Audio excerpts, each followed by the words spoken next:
यह कहानी है एक छोटे से शहर के सरकारी अस्पताल की, जहां रात की ड्यूटी करने वाले नर्स और डॉक्टरों ने कुछ ऐसा अनुभव किया जिसे आज भी याद कर उनकी रूह कांप जाती है।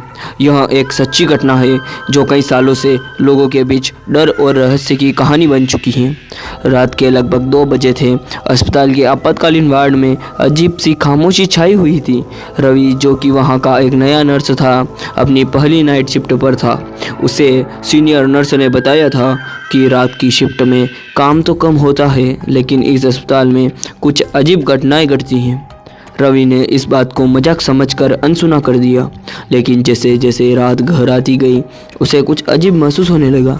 उसने महसूस किया कि वार्ड में एक ठंडी हवा का झोंका बार बार आ रहा था, जबकि सभी खिड़कियां बंद थी। रवि जब दवाइयों की ट्रॉली लेकर वार्ड नंबर 13 की ओर जा रहा था, तभी उसे एक बुढ़िया दिखी।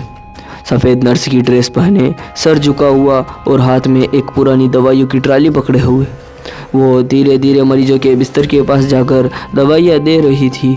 रवि को लगा कि ये शायद कोई सीनियर नर्स होगी जो उसे पहले नहीं मिली थी, लेकिन फिर जैसे ही उसने उस नर्स को और करीब से देखा तो उसकी रीढ़ की हड्डी में ठंडक दौड़ गई। उस नर्स के पैर ज़मीन से कुछ इंच ऊपर थे। वो हवा में तैर रही थी। बिना किसी आवाज़ के रवि का दिल ज़ोर ज़ोर से धड़कने लगा। वहाँ नर्स अचानक से मुड़ी।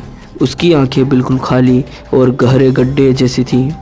उसकी नज़रें सीधी रवि पर थीं। रवि डर के मारे पीछे हट गया और तुरंत अपनी सीनियर डॉक्टर के पास भागा। हड़बड़ाहट में उसने सब कुछ डॉक्टर को जाकर बताया। डॉक्टर ने शांत रहते हुए रवि को बताया कि यह कोई नई घटना नहीं थी।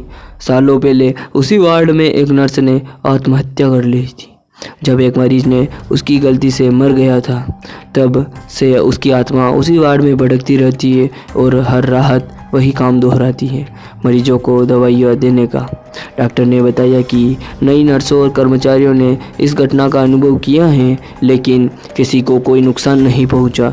बस उसकी आत्मा वहां कैद होकर रह गई, अपने काम को बार बार दोहराते हुए। रवि ने उस रात किसी तरह अपनी शिफ्ट पूरी की, लेकिन उसके बाद उसने कभी उस अस्पताल में नाइट शिफ्ट के नहीं की। आज भी उस अस्पताल के कर्मचारी वार्ड नंबर 13 में जाने से डरते हैं, खासकर रात के समय।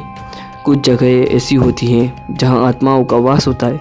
भले ही हम उन्हें देख पाएँ या ना पाएँ, लेकिन उनका अस्तित्व हमेशा हमारे आसपास रहता है।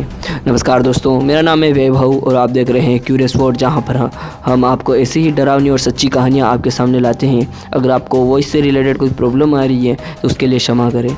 जैसे ही हमारे 1000 सब्सक्राइबर पूरे होंगे, हम आपको अच्छी क्वालिटी का वॉइस देकर एक अच्छा खौफनाक अनुभव देने का प्रयास करेंगे। धन्यवाद। तब तक के लिए सपोर्ट बनाए